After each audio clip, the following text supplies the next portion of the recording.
किसी ने कहा कि दुनिया में उसने बहुत बड़ी बात कर ली जिसने स्वयं को जान लिया।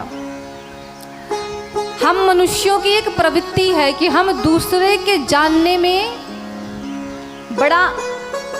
बड़ी रुचि लेते हैं। किसी और के बारे में जानने की बड़ी इच्छा होती है हमारी, पर अपने बारे में स्वयं को पहचानने की, स्वयं को जानने की कभी ज़रूरत नहीं समझते। और जन्म उसी का सफल होता है जिसने खुद को जान लिया, मैं क्या हूँ, ये जो जीवन जी रहा हूँ क्या यही वास्तविकता है, क्या यही वास्तविक सुख है, क्या यही वास्तविक उद्देश्य है हमारे जन्म लेने का, या इसके अतिरिक्त कुछ और भी है। जिस दिन स्वयं से यह प्रश्न करेंगे ना, उस दिन मुझे लगता है कि आप अपने सही मार्ग का चुनाव करेंगे। स्वयं को जानने का प्रयास कीजिए, दूसरों को जानने का प्रयास मत कीजिए। क्यों? क्योंकि जब हम स्वयं को नहीं जान पाए तो दूसरों को जान के क्या करेंगे। पहले खुद को तो जानिए, खुद को अभी तक जाना नहीं, सामने वाले को जानने की होड़ पड़ी है। पहले स्वयं को समझिए, स्वयं के स्वभाव को समझिए, स्वयं को जानिए। क्या जो कर रहा हूं इसके अतिरिक्त भी संसार में कुछ है? और जिस दिन आप स्वयं को जान गए, इस संसार में आकर के बड़ा काम करता कौन है? वो नहीं करता जिसने बहुत सारी संपत्ति जुटा ली, धन अर्जित कर लिया और फिर मर के उसी 1,84,000 में लग गया। वो नहीं करता। संसार में बड़ा कार्य वो करता है जो यहाँ आने के बाद स्वयं को जान लेता है। हम आप क्या हैं? मैं आपसे पूछती हूँ, आप हैं क्या? क्या आपके पास उत्तर है? आप क्या हैं? अगर किसी के पास उत्तर है तो बताइए। मैं पूछती हूँ कि मैं कौन हूँ, मैं क्या हूँ? मुझे पता है, आपको पता है, नहीं पता, पर दूसरे को जानने की बड़ी लालसा है। हम क्या हैं? हम ईश्वर के अंश हैं। हम यहाँ पे भोग विलासिता में फंसने के लिए नहीं आए हैं, हम यहाँ पे अपने कल्याण को खोजने के लिए आए हैं, इस 1,84,000 से बचने के लिए आए हैं।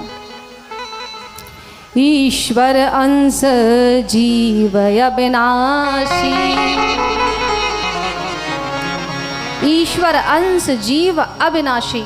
हम सब भगवान के उस परमपिता परमात्मा के अंश हैं और अपने जन्म को सफल बनाने हेतु, जन्म मृत्यु के चक्कर से छूटने हेतु यहाँ पे आए। श्रीमद् भागवत में नैमिषारण्य तीर्थ में 88,000 ऋषि श्री सूत जी से यही पूछने गए हैं कि हे प्रभु, हमने बहुत भ्रमण किया, बहुत धर्म कर्म किए, लेकिन अभी तक मैं कौन हूँ इसका ज्ञान हमें नहीं हो पाया। मुझे बताइए कि मैं कौन हूँ। मैं खुद को जानना चाहता हूँ, दुनिया को जाना, संसार क्या है इसको जाना, अपने परायों को जाना, अपना कौन पराया कौन, पर खुद को ना जान सका। और जो खुद को नहीं जान सका वो संसार में आने का कोई उसका अर्थ ही नहीं है। आइए चलते हैं नैमिषारण्य में, जहाँ पे 88,000 ऋषि आकर के श्री सूत जी से प्रश्न करते हैं कि हे प्रभु, हम खुद को जानना चाहते हैं, ये बताइए कि हम कौन हैं, हम स्वयं को कैसे जानें। आपका ज्ञान तो करोड़ों सूर्यों के समान है। अब हमें बताइए कि हम स्वयं को कैसे जानें, हमें कल्याण का साधन बताइए। और आज हम आपके पास बड़ी आशा लेकर के आए हैं। आज हम आपसे कुछ ऐसा सुनना चाहते हैं मेरे नाथ कि जिसको सुनने के बाद जीव का कल्याण हो जाता है, जिसको सुन करके जीव निर्मल हो जाता है, उसका हृदय मल रहित हो जाता है, सारे विकारों से मुक्त हो जाता है, सारे दोषों से मुक्त हो जाता है। ये जो ऋषि आए हैं ना, ये ऐसे वैसे ऋषि नहीं हैं, परम तपस्वी हैं। और इनकी उम्र की तो पराकाष्ठा ही नहीं है, बड़ी लंबी लंबी उम्र वाले हैं। लेकिन आज जब स्वयं को जानने की इच्छा हुई ना, तो हर जगह ढूंढे, पर ऐसा कोई मिला नहीं कि जो उनका ज्ञान करा सके कि आप कौन हैं, जो उनकी आत्मा का बोध करा सके। कौन मिला? श्री सूत जी महाराज मिले। सूत जी महाराज की उम्र केवल 20 वर्ष है, छोटे से सूत जी महाराज।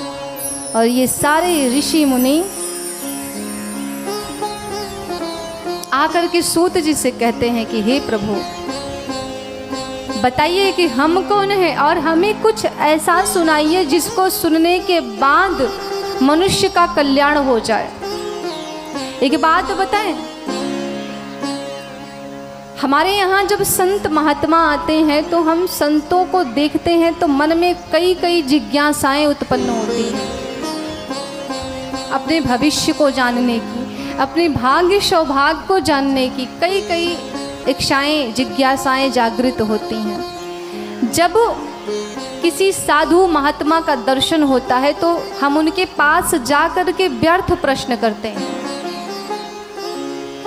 भगवान कहते हैं कि जब संतों का दर्शन हो ना तो उनसे व्यर्थ प्रश्न नहीं करना चाहिए।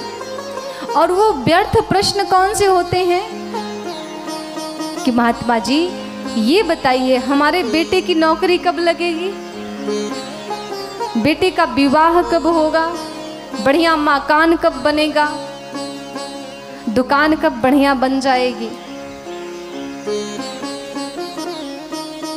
धन संपत्ति की बात करते हैं, प्राप्त करने के लिए पूछते हैं, हमारा भाग्य कब बदलेगा ये नहीं पूछते। जब साधु संतों का दर्शन हो ना तो उनसे व्यर्थ प्रश्न मत कीजिए, ये सांसारिक प्रश्न मत कीजिए, इससे कुछ ऊपर उठिए। उनसे व्यर्थ प्रश्न ना करके ये पूछिए कि हे प्रभु, हे महात्मा जी, ये बताइए ये गोविंद कैसे मिलेगा, मेरे प्रभु की शरण कैसे मिलेगी, प्रभु की कृपा कैसे प्राप्त होगी।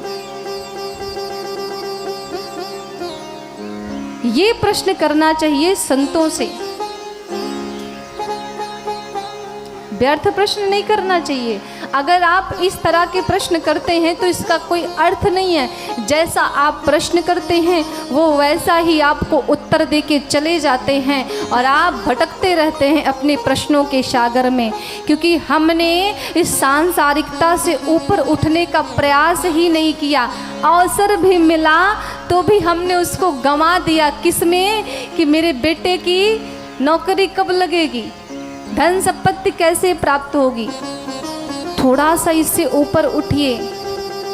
इसके अतिरिक्त भी संसार में कुछ ऐसा है जिसको प्राप्त करने के बाद इन सब नश्वर पदों की, नश्वर आवश्यकताओं की हमें कोई आवश्यकता ही नहीं पड़ेगी। इससे थोड़ा सा ऊपर उठिए आप,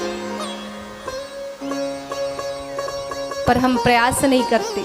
कहते हैं कि संत का एक क्षण और अन्न का कण कभी बर्बाद नहीं करना चाहिए। जब आपको महात्मा जी मिले ना, उनसे पूछिए, हे प्रभु बताइए कि वो टेढ़ी टांग वाले की कृपा कैसे मिलेगी, उस तक पहुंचने का मार्ग प्रशस्त कीजिए।